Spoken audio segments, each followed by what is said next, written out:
This is actually the final video of the chapter. So basically, the people that were in this war didn't really want to be there.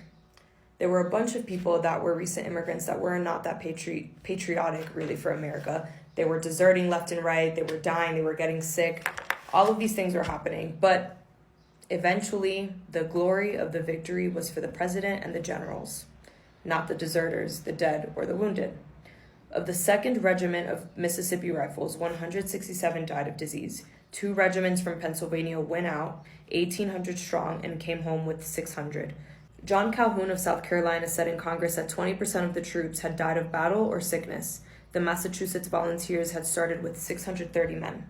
They came home with 300 dead, mostly from disease, and at the reception dinner on their return, their commander, General Cushing, was hissed by his men. The Cambridge Chronicle wrote, "Charges of the most serious nature against one and all of these military officials drop daily from the lips of the volunteers."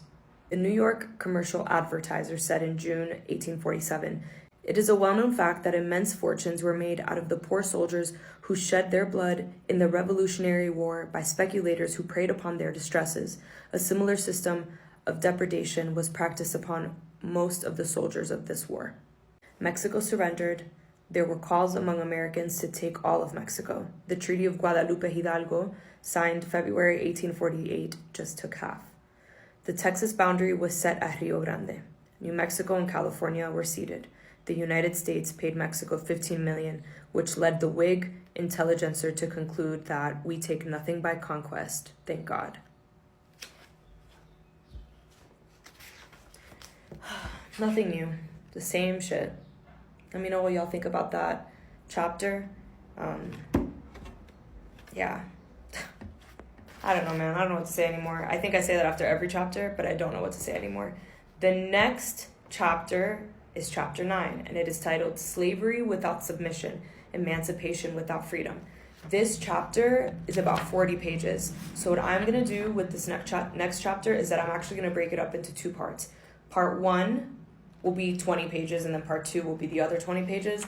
And then the following chapter is chapter 10, and that is the chapter about Civil War, which is about 30-something pages. So I'll probably do another part 1 and part 2.